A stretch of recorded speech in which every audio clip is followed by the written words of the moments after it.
안녕하세요. 사연동행입니다. 세상을 살다 보면 그 누구에게도 꺼내지 못한 이야기가 한둘쯤은 있죠. 이곳은 그런 마음들을 조용히 들어주는 작은 공간입니다. 구독은 공짜지만 그 마음은 참 귀하고 고맙습니다. 구독해주신다면 큰 힘이 될 거예요. 자, 그럼 오늘의 사연 시작합니다. 안녕하세요. 저는 43세 남자 태훈입니다. 광고 기획사를 운영하고 있고 아내 소희와 결혼한 지 이제 12년이 되었습니다. 오늘 여러분께 제가 겪은 일을 털어놓으려고 합니다. 아직도 믿어지지 않는 일이지만 저와 같은 상황에 처한 분들이 있다면 조금이나마 도움이 되길 바라는 마음에서 용기를 내어 이야기해 보겠습니다. 제가 운영하는 광고 기획사는 그럭저럭 안정적으로 돌아가는 편입니다. 하지만 여름철은 늘 바쁜 시기죠. 각종 여름 이벤트 기획과 휴가철 마케팅 프로젝트가 몰리거든요. 매년 이맘때면 새벽 2시에 퇴근하는 게 일상이었고 주말에도 사무실에 나가는 일이 많았습니다. 그래서 가족여행은 늘 미뤄두곤 했죠. 아내 소희는 어린이집에서 근무하고 있습니다. 38세인 소희는 아이들을 정말 좋아하는 성격이고 늘 밝고 활발했어요. 그런 소희가 매년 여름만 되면 꼭 하는 말이 있었습니다. 여보, 이번 여름엔 꼭 바다 가자. 처음엔 저도 좋다고 했죠. 하지만 일이 바빠질수록 다음에 가자는 말만 반복했습니다. 올해도 마찬가지였어요. 6월 말부터 소희가 바다 이야기를 꺼내기 시작했거든요. 여보, 올해는 정말 가자. 속초든 강릉이든 어디든 좋으니까. 하지만 저는 여전히 이번 달 프로젝트가 끝나고 나서 보자며 애매하게 넘겼습니다. 그때마다 소희의 표정이 살짝 어두워지는 걸 봤지만 크게 신경 쓰지 않았어요. 결혼 12년 차 부부니까 이 정도는 이해해 줄 거라고 생각했거든요. 그런데 지금 생각해보니 그때부터 소희의 행동이 조금씩 달라지기 시작했던 것 같습니다. 예전에는 저녁에 집에 오면 하루 있었던 일들을 이런저런 이야기하곤 했는데 점점 말수가 줄어들더라고요. 대신 핸드폰을 보는 시간이 많아졌죠. 처음엔 그냥 SNS 보는 거려니 했는데 가끔 보면 메시지를 보며 혼자 미소 짓는 모습을 봤어요. 그때도 별로 의심스럽지 않았습니다. 어린이집 동료들과 대화하는 거려니 했거든요. 7월 초쯤이었나요? 소희가 또 바다 이야기를 꺼냈어요. 여보, 이번 주말에 당일치기로라도 받아볼까? 하지만 그 주 토요일에 중요한 프레젠테이션이 있어서 준비해야 했거든요. 미안해. 이번 주말은 정말 안 돼. 다음 주에 시간 되면 가자. 그랬더니 소희가 한숨을 쉬더니 알았어라고 짧게 답하고는 방으로 들어가 버렸어요. 그때 기분이 좀 안 좋아 보이긴 했지만 저는 일 때문에 정신없어서 깊게 생각하지 못했습니다. 그런데 며칠 후 소희가 갑자기 밝은 표정으로 말하더라고요. 여보, 친구랑 속초에 1박 다녀올게. 어린이집 동료 중에 혼자 사는 친구가 있는데 그 친구도 혼자 여행 가고 싶다고 하거든. 저는 그때 그래, 좋네. 오랜만에 친구랑 힐링하고 와라고 했죠. 사실 그동안 제가 바다 가자는 말을 계속 미뤘으니까 조금 미안한 마음도 있었거든요. 다음 날 아침, 소희는 평소보다 일찍 일어나서 준비했어요. 작은 캐리어에 옷가지를 챙기고 화장도 평소보다 진하게 했죠. 1박인데 짐이 많네라고 했더니 오랜만에 여행 가는 건데 예쁘게 입고 가야지라며 웃었어요. 그때 소희의 표정이 정말 들떠 보였거든요. 몇 달 만에 보는 밝은 모습이라 저도 기분이 좋았습니다. 조심히 다녀와, 친구랑 재미있게 놀고라고 인사하며 소희를 배웅했어요. 그날 저는 평소처럼 사무실에 가서 일했고 소희에게서 잘 도착했다는 연락을 받았죠. 사진도 몇 장 보내왔는데 바다가 정말 예뻐 보였어요. 그때만 해도 저는 아내가 친구와 즐거운 시간을 보내고 있다고 생각했습니다. 전혀 의심할 이유가 없었거든요. 다음 날 저녁 소희가 속초 여행에서 돌아왔습니다. 문을 열고 들어오는 소희의 표정이 이상하게 밝아 보였어요. 평소에 여행 다녀오면 피곤해하는 편인데 그날은 완전히 달랐거든요. 뭔가 에너지가 넘치는 것 같았습니다. 어떻게 잘 다녀왔어? 라고 물으니, 응, 정말 좋았어. 오랜만에 바다 보니까 마음이 시원해지더라고 답했어요. 소희는 여행 가방을 정리하면서 휴대폰 사진들을 보여줬습니다. 바다 풍경, 해변 산책로, 맛집 음식 사진들이 가득했어요. 그런데 이상한 게 있었습니다. 사진들이 모두 혼자 찍은 것들이었거든요. 친구와 함께 간 여행인데 둘이 함께 찍은 사진이 하나도 없었어요. 친구랑 같이 찍은 사진은 없어? 라고 물었더니 그 친구가 사진 찍는 거 별로 안 좋아해서라고 답했습니다. 그때는 그냥 그런가 보다 했어요. 사람마다 성격이 다르니까요. 하지만 뭔가 어색한 느낌은 있었습니다. 보통 친구들끼리 여행 가면 추억 만들려고 사진 많이 찍잖아요. 특히 여자들은 더 그런 편이고요. 그런데 단 한 장도 없다는 게 좀 이상했죠. 소희는 그날 밤 샤워를 하러 욕실로 들어갔는데 갑자기 화장대 근처에서 낯선 냄새가 났습니다. 남자 향수 냄새였어요. 달콤하면서도 무거운 향이었는데 제가 쓰는 향수와는 완전히 달랐거든요. 처음엔 속초 어딘가에서 묻어온 냄새겠지라고 생각했어요. 관광지니까 사람들이 많이 다니고 그런 곳에서 향수 냄새가 옷에 벨 수도 있잖아요. 하지만 그 냄새가 소희의 가방에서도 났고 심지어 머리카락에서도 은은하게 풍겨왔습니다. 이상하다는 생각이 들기 시작했어요. 단순히 지나가면서 묻은 냄새치고는 너무 진했거든요. 마치 누군가와 가까이 있었을 때 묻는 그런 냄새 같았습니다. 다음 날 소희가 출근한 후 집에서 빨래를 하다가 또 다른 이상한 점을 발견했어요. 소희의 여행 가방에 든 옷들을 빨래통에 넣으면서 주머니를 뒤져보니 카페 영수증이 하나 나왔습니다. 그런데 영수증을 보니 아메리카노 2잔이 적혀 있었어요. 친구와 함께 마신 거겠지만 뭔가 찜찜한 기분이 들었습니다. 그때까지만 해도 확신은 없었지만 작은 의심의 씨앗이 마음속에 심어지기 시작했어요. 저녁에 소희가 집에 돌아왔을 때 평소보다 화장을 진하게 하고 있었습니다. 그리고 핸드폰을 보며 자꾸 미소 짓는 모습을 봤어요. 예전에는 집에 와서 핸드폰을 거의 안 봤거든요.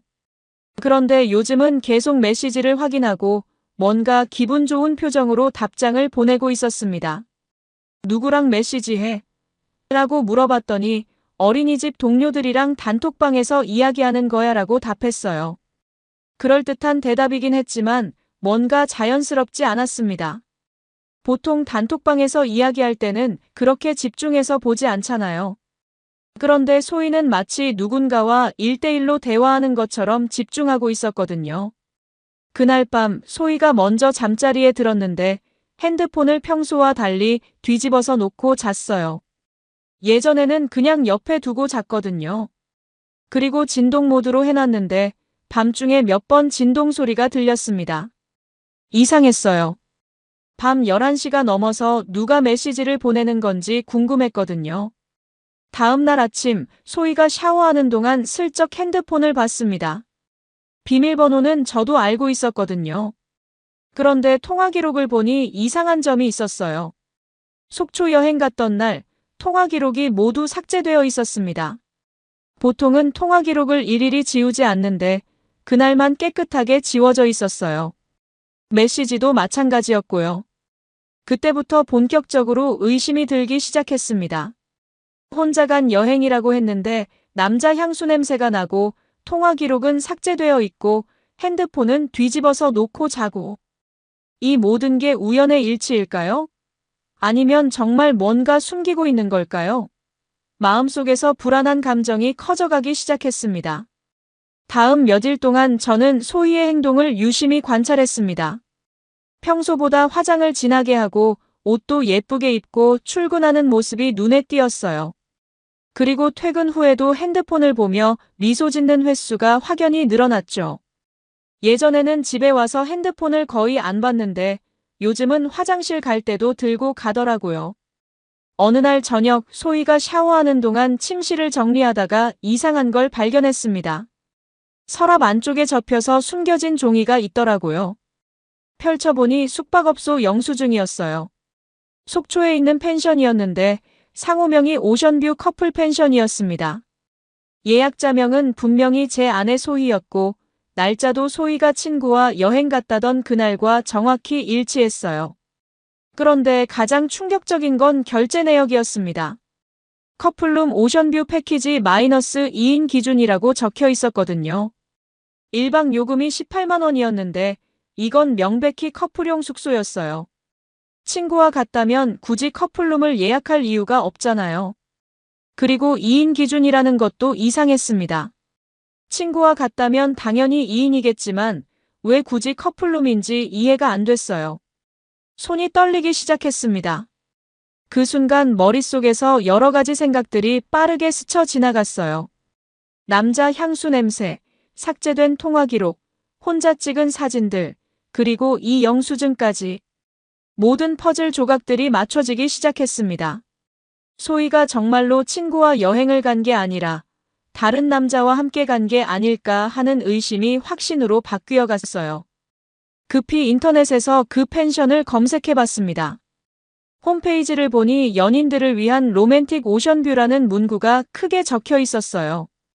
객실 사진들을 보니 침대 위에 하트 모양으로 꾸며진 수건들과 샴페인이 놓여 있었고 완전히 연인들을 위한 공간이었습니다. 절대 친구들끼리 갈 만한 곳이 아니었죠. 그날 밤 소희가 샤워에서 나와서 평소처럼 핸드폰을 보며 미소 짓는 모습을 봤는데 이전과는 완전히 다른 감정이 들었습니다. 분노와 배신감이 동시에 밀려왔어요. 12년 동안 함께 살아온 아내가 정말로 다른 남자와 바람을 피우고 있다는 생각이 들자 속이 뒤틀리는 것 같았습니다. 하지만 저는 감정을 억눌렀어요. 아직 확실한 증거가 없었거든요. 영수증 하나만으로는 법적으로 불륜의 증거가 될 수 없다는 걸 알고 있었습니다. 그리고 무엇보다 상대방이 누구인지도 모르는 상황이었어요. 섣불리 추궁했다가 증거를 인멸당할 수도 있었고요. 다음 날, 저는 차분하게 계획을 세웠습니다. 확실한 증거를 잡기 위해서는 소희의 동선을 파악해야 했어요. 그래서 인터넷에서 소형 GPS 추적기를 주문했습니다. 차량용으로 나온 제품이었는데 핸드폰 앱으로 실시간 위치를 확인할 수 있었거든요. 며칠 후 추적기가 도착했고 소희가 출근한 사이에 차량 하단에 설치했습니다. 작은 자석으로 붙이는 방식이라 발견되기 어려웠어요. 그리고 제 핸드폰에 전용 앱을 설치해서 실시간 위치를 확인할 수 있게 했죠. 처음 며칠은 별다른 이상이 없었습니다. 집에서 어린이집으로 가고 가끔 마트나 카페에 들르는 정도였어요. 하지만 저는 계속 지켜봤습니다. 언젠가는 꼬리를 잡을 수 있을 거라고 생각했거든요. 그리고 그 생각이 맞았습니다. 며칠 후 소희가 거짓말을 또 한 번 했고 이번에는 확실한 증거를 잡을 수 있었습니다. GPS 추적기를 설치한 지 일주일 정도 지났을 때였습니다. 소희가 저녁 식사 후 갑자기 말하더라고요. 여보, 오늘 어린이집에서 야간 보육이 있어서 나가야 해. 늦게 들어올 것 같으니까 먼저 자. 야간 보육이라는 건 가끔 있는 일이었기 때문에 특별히 의심스럽지는 않았어요. 하지만 이제는 소희의 모든 말이 의심스러워 보였습니다. 몇 시까지 할 예정이야? 라고 물으니 글쎄, 아마 10시나 11시쯤 끝날 것 같아라고 답했어요. 소희는 평소보다 화장을 진하게 하고 향수도 뿌리고 나갔습니다. 야간 보육인데 왜 이렇게 꾸미고 나가는지 이상했지만 아무렇지 않은 척 고생한다. 조심히 다녀와라고 인사했어요. 소희가 나간 후 저는 즉시 핸드폰 앱을 켰습니다.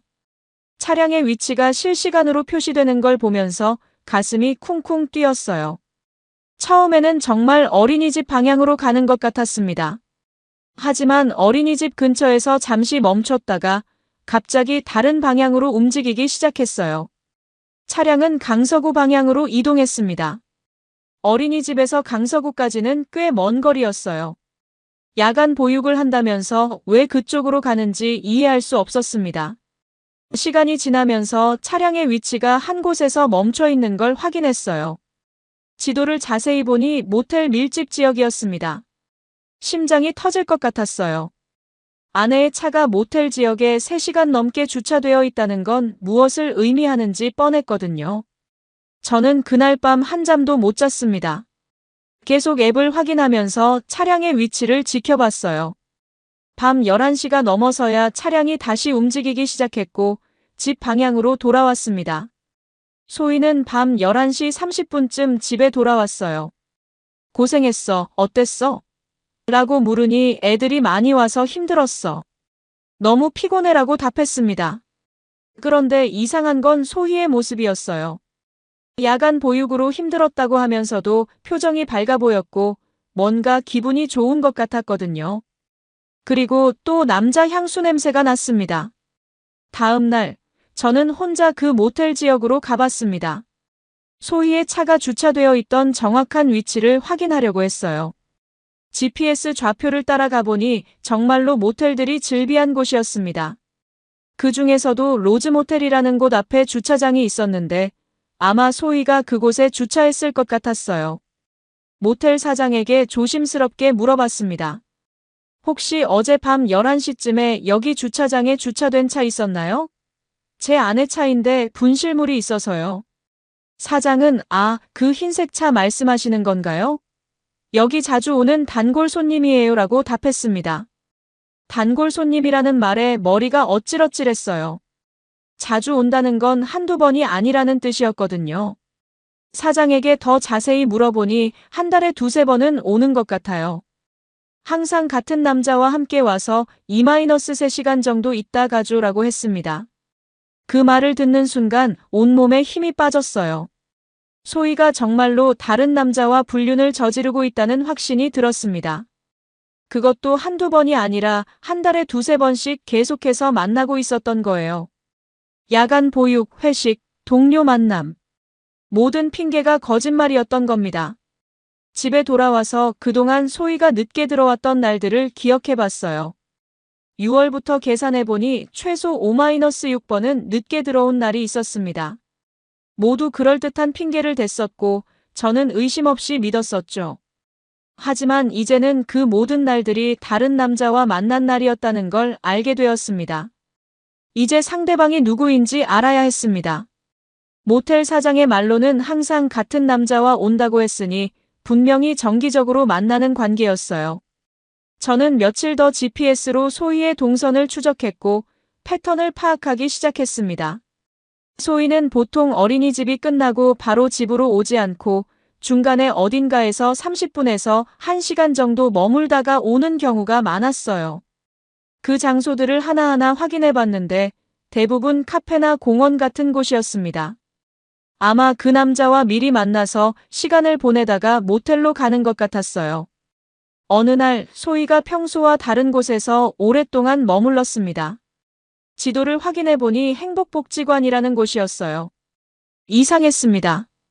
소희가 복지관에 갈 일이 있나 싶어서 직접 가보기로 했어요. 복지관에 도착해서 안내 데스크에 물어봤습니다. 안녕하세요. 혹시 이곳에서 어린이집 관련 프로그램이나 협력 사업 같은 게 있나요? 직원이 친절하게 설명해 주더라고요. 네, 저희가 지역 어린이집들과 연계해서 부모 교육 프로그램을 운영하고 있어요. 그리고 어린이 체험 프로그램도 있고요. 혹시 담당자가 누구인가요? 라고 물으니 강도혁 과장님이 담당하고 계세요. 지금 자리에 계시는데 만나보시겠어요? 라고 답했습니다. 강도혁이라는 이름을 듣는 순간 가슴이 쿵 떨어지는 느낌이었어요. 혹시 이 사람이 소희와 바람을 피우는 상대방일까 하는 생각이 들었거든요. 아니에요. 괜찮습니다. 다음에 연락드릴게요 라고 하고 나왔는데 복지관 출입구에서 나오는 한 남자를 봤습니다. 40대 초반 정도로 보이는 남자였는. 네, 키가 크고 잘생긴 편이었어요. 그런데 그 남자에게서 익숙한 향수 냄새가 났습니다.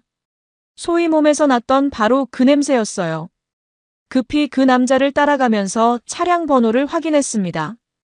그리고 그가 복지관 직원 주차장에 차를 세우는 걸 봤어요.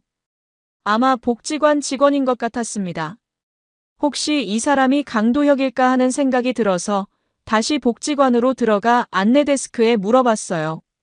죄송한데 방금 나가신 분이 강도혁 과장님인가요? 직원이 네, 맞아요. 왜 그러세요? 라고 물으니 아, 제가 어린이집 관련해서 상담 받으려고 했는데 놓쳤네요 라고 둘러댔습니다. 그리고 더 자세한 정보를 알아내기 위해 강 과장님이 이 분야 경험이 많으신가요? 라고 물었어요. 직원이 친절하게 설명해 주더라고요. 네, 강도혁 과장님은 올해로 5년째 근무하고 계세요. 어린이 프로그램 담당이시고 지역 어린이집들과 협력 사업을 많이 하고 계시거든요. 그리고 결혼하셔서 부인분도 어린이집 원장으로 일하고 계세요. 결혼했다는 말에 더욱 확신이 들었습니다. 기혼자가 제 아내와 바람을 피우고 있다는 건 더욱 악질적인 일이었어요. 집에 돌아와서 인터넷으로 강도혁에 대해 더 자세히 조사했습니다. 복지관 홈페이지에서 직원 소개를 보니 강도혁은 41세이고 사회복지학과를 졸업했다고 나와 있었어요. 그리고 페이스북에서 그의 계정을 찾았습니다. 프로필 사진을 보니 복지관에서 본 그 남자가 맞았어요. 그런데 더 충격적인 건 그의 부인에 대한 정보였습니다. 부인의 이름은 정미영이고 햇살 어린이집 원장이라고 되어 있었어요. 그 어린이집 이름이 낯익었습니다. 소희가 가끔 언급했던 어린이집이었거든요. 햇살 어린이집 원장님이 어떻고 저떻고 하면서 이야기했던 기억이 났어요. 그러면 소희와 강도혁은 어린이집 관련 행사나 모임에서 만났을 가능성이 높았습니다. 원장의 남편이니까 학부모 행사 같은 데서 자연스럽게 알게 되었을 거예요. 더 조사해보니 강도혁의 SNS에 최근 몇 달간 올린 게시물들이 있었습니다. 6월부터 갑자기 혼자 카페에서 찍은 사진들이나 공원 산책 사진들이 많아졌어요. 그리고 요즘 일이 재미있다, 새로운 만남이 즐겁다 같은 의미심장한 글들도 있었습니다. 가장 결정적인 건 7월 중순에 올린 바다 사진이었어요. 속초 해변에서 찍은 사진이었는데 소희가 갔던 날짜와 정확히 일치했습니다. 사진 속 배경도 소희가 보내준 사진들과 똑같은 장소였어요. 둘이 함께 속초에 갔던 게 확실했습니다. 그날 밤 저는 모든 증거들을 정리했습니다. GPS 추적 기록, 모텔 영수증, 펜션 예약 기록, 그리고 강도혁에 대한 정보까지. 이제 법적으로 불륜의 증거로 사용할 수 있을 만큼 충분한 자료가 모였어요. 하지만 가장 확실한 증거인 현장 사진이나 대화 녹음은 아직 없었습니다. 다음 주에 소희가 또 야간 근무한다고 거짓말할 것 같았어요. 그때 결정적인 증거를 잡기로 마음먹었습니다. 이번에는 직접 현장에 가서 확인해 보기로 했어요. 12년 결혼 생활이 이렇게 끝날 줄은 꿈에도 몰랐지만 이제는 모든 걸 확실히 하고 싶었습니다. 며칠 후 예상대로 소희가 또 거짓말을 했습니다. 여보, 내일 어린이집에서 학부모 상담이 늦게까지 있어서 9시쯤에 들어올 것 같아. 하지만 저는 이미 어린이집에 전화해서 확인했었어요. 그날은 특별한 일정이 없다고 했거든요. 다음 날 저녁 소희는 평소보다 훨씬 진하게 화장하고 예쁜 옷을 입고 나갔습니다. 일찍 끝나면 연락할게라고 하면서 말이에요. 소희가 나간 후 저는 즉시 차를 몰고 뒤따라갔습니다. GPS로 위치를 확인하면서 적당한 거리를 두고 따라갔어요. 소희는 먼저 강도혁이 근무하는 복지관 근처 카페로 갔습니다. 저는 카페 맞은편 주차장에서 망원경으로 지켜봤어요. 30분 정도 지나니 강도혁이 나타났고 둘이 반갑게 인사하는 모습을 봤습니다. 카페 창가 자리에 앉아서 친밀하게 대화하고 손을 잡는 모습까지 확인했어요. 핸드폰으로 그 장면들을 동영상으로 촬영했습니다. 법적 증거로 사용하려면 확실한 영상이 필요했거든요. 1시간 정도 카페에서 시간을 보낸 후 둘이 함께 강도혁의 차로 이동했습니다. 소희는 자신의 차를 카페 주차장에 그대로 두고 강도혁의 차에 탔어요. 저는 그들을 따라가면서 계속 촬영했습니다. 예상대로 강서구 모텔 지역으로 향했어요. 로즈 모텔 앞에서 차를 세우고 둘이 자연스럽게 모텔로 들어가는 모습까지 모두 촬영했습니다. 그 순간 12년 결혼 생활이 완전히 끝났다는 걸 실감했어요. 모텔에서 2시간 30분 정도 있다가 나왔습니다. 나올 때도 둘이 아쉬워하며 포옹하는 모습을 봤어요. 강도혁이 소희를 카페까지 데려다주고 소희는 자신의 차로 집에 돌아왔습니다. 저는 소희보다 먼저 집에 도착해서 아무렇지 않은 척 TV를 보고 있었어요. 밤 9시 30분쯤 소희가 돌아왔습니다. 학부모 상담 어땠어? 라고 물으니 힘들었어. 까다로운 학부모들이 많아서라고 답했어요. 하지만 소희의 표정은 전혀 힘들어 보이지 않았습니다. 오히려 기분이 좋아 보였고 또 남자 향수 냄새가 진하게 났어요. 그날 밤 저는 촬영한 영상들을 정리했습니다. 카페에서 손잡는 장면, 함께 모텔로 들어가는 장면, 모텔에서 나와서 포옹하는 장면까지 모든 걸 확실하게 촬영했어요. 이제 법적으로 완벽한 불륜의 증거가 되었습니다. 다음 며칠 동안 저는 추가 증거들을 더 수집했습니다. 소희의 핸드폰에서 강도혁과의 대화 내용을 몰래 복사하고 통화 녹음도 몇 차례 했어요. 그들의 대화를 들어보니 이미 몇 달째 관계를 지속해왔고 서로에 대해 진짜 감정이 있는 것 같았습니다. 가장 충격적이었던 건 소희가 강도혁에게 남편은 나한테 관심도 없어. 일만 하느라 나는 뒷전이야라고 말하는 걸 들었을 때였어요. 그리고 당신과 있을 때가 가장 행복해라고도 했습니다. 12년 동안 제가 가족을 위해 열심히 일했는데 소희는 그걸 핑계로 바람을 피우고 있었던 거예요. 강도혁도 내 아내는 원장 일만 하느라 집에서도 일 이야기만 해. 당신이 있어서 요즘 살만 난다고 답했습니다. 둘 다 각자의 배우자를 비난하면서 자신들의 불륜을 정당화하려고 하고 있었어요. 정말 비열하고 이기적인 모습이었습니다. 이제 모든 준비가 끝났습니다. 법적 증거도 충분히 확보했고 상대방의 신상 정보도 파악했어요. 이제 소희와 강도혁 모두에게 그들이 저지른 일에 대한 대가를 치르게 할 시간이었습니다. 모든 증거를 확보한 후 저는 변호사 사무실을 찾아갔습니다. 가족법 전문 변호사에게 제가 수집한 모든 자료를 보여주면서 상담을 받았어요. 변호사는 증거들을 꼼꼼히 검토한 후 완벽한 불륜의 증거라고 평가했습니다.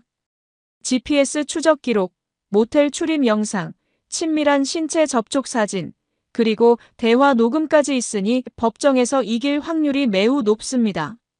상간자에 대한 위자료 청구 소송과 이혼 소송을 동시에 진행할 수 있어요 라고 조언해 주었습니다. 저는 먼저 상간자인 강도혁부터 처리하기로 했습니다. 이혼 소송보다는 위자료 청구 소송이 더 빨리 진행될 수 있었거든요. 변호사와 함께 강도혁을 상대로 위자료 2,200만 원을 청구하는 소장을 작성했습니다. 그런데 소송을 제기하기 전에 저는 강도혁의 부인인 정미영에게 먼저 알려주기로 했습니다. 같은 피해자인 그녀가 알 권리가 있다고 생각했거든요. 햇살 어린이집으로 찾아가서 정미영 원장을 만났어요. 안녕하세요, 원장님. 저는 태훈이라고 합니다. 원장님의 남편분과 제 아내에 관해서 말씀드릴 게 있어서 왔습니다. 정미영은 처음에는 무슨 말인지 이해하지 못하는 것 같았어요. 하지만 제가 증거 사진들을 보여주자 얼굴이 새하얗게 변했습니다. 이게 뭐예요? 우리 남편이 정말 이런 일을? 정미영은 충격을 받은 채로 사진들을 반복해서 봤어요. 그리고 울음을 터뜨리기 시작했습니다. 저도 요즘 남편이 이상하다고 생각했어요. 늦게 들어오는 일이 많아지고 핸드폰도 숨기고. 정미영과 저는 그날부터 함께 대응하기로 했습니다. 그녀도 이혼을 결심했고 저와 마찬가지로 강도혁에 대한 위자료 청구 소송을 준비하기로 했어요. 두 명의 피해 배우자가 함께 맞서는 상황이 되었습니다. 며칠 후 강도혁에게 소장이 송달되었습니다. 동시에 정미영도 강도혁에게 이혼 통보를 했어요. 강도혁은 완전히 당황한 상태에서 저에게 전화를 걸어왔습니다. 태훈 씨, 이게 무슨 일입니까? 오해가 있는 것 같은데 만나서 이야기할 수 있을까요? 오해요? 2시간 30분 동안 모텔에서 뭘 했는지 모두 영상으로 찍혀 있는데 무슨 오해입니까? 법정에서 뵙시다라고 답하고 전화를 끊었어요. 그 후로도 강도혁은 몇 번 더 연락했지만 모두 무시했습니다. 소희에게는 아직 말하지 않았어요. 법적 절차가 어느 정도 진행된 후에 알려주려고 했거든요. 하지만 며칠 후 강도혁이 소희에게 상황을 털어놓은 것 같았습니다. 소희가 갑자기 불안해하기 시작했거든요. 여보, 혹시 나한테 할 말 없어? 라고 물어보더라고요. 하지만 저는 별로 없는데, 왜? 라고 시침이 뗐습니다. 소희는 며칠 동안 계속 불안해했고, 강도혁과의 연락도 줄어든 것 같았어요. 아마 둘 다 들킨 걸 알고 있지만, 어떻게 대응해야 할지 몰라서 당황하고 있는 것 같았습니다. 한 달 후, 1차 재판이 열렸습니다. 강도혁은 변호사를 대동하고 나왔지만, 제가 제시한 증거들 앞에서는 변명할 여지가 없었어요. 판사는 증거들을 검토한 후 명백한 불륜 관계라고 인정했습니다. 강도혁의 변호사는 우발적이고 일시적인 관계였다고 주장했지만 제가 제시한 GPS 기록과 모텔 출입 기록들을 보면 최소 3개월 이상 지속적으로 만났다는 게 명확했어요. 법원은 계획적이고 지속적인 불륜 관계로 판단했습니다. 재판이 진행되는 동안 강도혁의 인생은 완전히 무너져갔습니다. 우선 부인인 정미영이 이혼 소송을 제기했고 복지관에서도 사건이 알려지면서 징계위원회가 열렸어요. 공무원에 준하는 복지관 직원이 불륜 스캔들에 연루된 것은 중대한 문제였거든요. 복지관 측에서는 기관의 신뢰도에 심각한 타격을 입혔다며 강도혁을 해임 처분했습니다. 5년간 쌓아온 경력이 하루아침에 날아간 거예요. 더구나 사회복지 분야는 좁은 업계라서 이런 구설수에 오르면 다른 곳으로 이직하기도 어려워집니다. 정미영과의 이혼 과정에서도 강도혁은 모든 것을 잃었어요.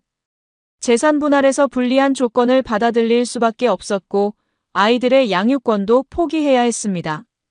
정미영은 이런 아버지 밑에서는 아이들을 키울 수 없다며 단호하게 선을 그었거든요. 2차 재판에서 최종 판결이 나왔습니다. 법원은 혼인관계를 파탄에 이르게 한 명백한 책임이 피고에게 있다며 제가 청구한 위자료 2,200만 원 전액을 인정했어요. 강도혁은 즉석에서 법정에서 무너져 내렸습니다. 이제 소희와의 문제를 해결할 차례였습니다.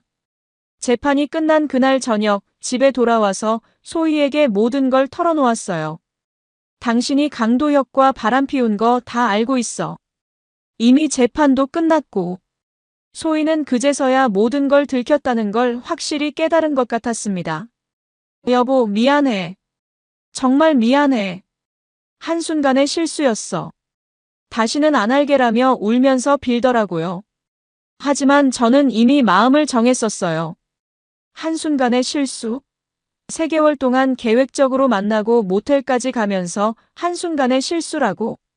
그리고 내가 일만 한다고 불평하면서 바람 피울 핑계로 삼았잖아. 소희는 계속 용서를 빌었지만 저는 단 한마디도 더 하지 않았습니다. 이미 이혼 서류도 준비해놨거든요. 내일까지 이혼 서류에 서명해서 내놔. 거부하면 이혼 소송 들어간다고 통보했어요. 소희는 어린이집에서도 문제가 되었습니다. 강도혁 사건이 알려지면서 소희도 함께 연루된 것이 밝혀졌거든요. 학부모들 사이에서 소문이 퍼지기 시작했고 결국 어린이집 원장이 소희에게 사직을 권유했습니다.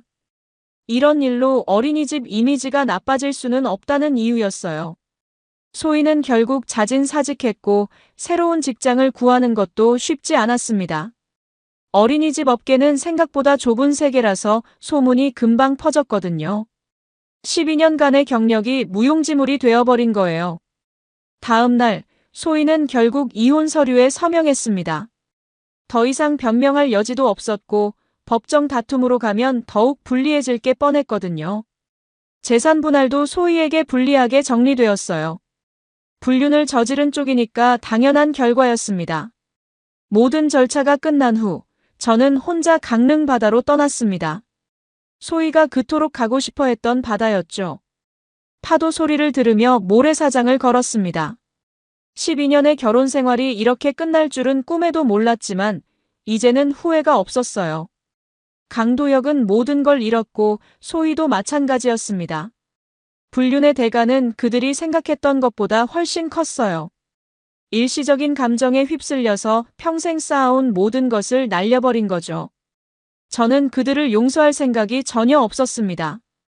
그들이 선택한 길의 결과를 끝까지 책임지게 하는 것이 정의라고 생각했거든요. 이번 사연은 43세 광고기획사 대표인 태훈이 12년 결혼 생활 중 아내 소희의 불륜을 발견하고 완벽한 복수를 실행한 이야기입니다.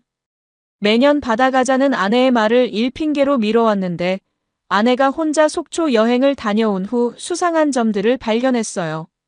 남자 향수 냄새, 삭제된 통화 기록, 커플 펜션 영수증 등을 통해 불륜을 의심하게 되었고 GPS 추적과 미행을 통해 아내가 복지관 직원 강도혁과 3개월간 지속적으로 바람을 피워왔음을 확인했습니다. 완벽한 증거를 수집한 후 강도혁을 상대로 위자료 소송에서 승소했고 강도혁은 직장에서 해임되고 이혼당하며 모든 것을 잃었어요. 소희도 직장에서 사직하고 불명예 이혼을 당했습니다. 태훈은 그들을 용서하지 않고 철저히 대가를 치르게 한 후 혼자 바다로 떠나며 자신만의 새 출발을 다짐했습니다. 여러분이라면 이런 상황에서 어떻게 하시겠어요? 용서와 재건을 선택하실 건가요? 아니면 저처럼 철저한 대가를 치르게 하실 건가요? 여러분, 오늘 사연 어떻게 들으셨나요? 지금 이 순간 무슨 생각이 드셨는지도 궁금합니다. 여러분의 소중한 생각을 댓글로 남겨주세요. 지금까지 사연동행이었습니다. 함께 해주신 모든 분들께 진심으로 마음 깊이 감사드립니다. 방송 끝나기 전에 혹시 아직 구독과 좋아요 안 누르셨다면 그 한 번의 클릭이 이 채널을 계속 이어가게 하는 큰 힘이 된답니다. 다음 사연에서 다시 인사드릴게요. 여러분 평안하세요.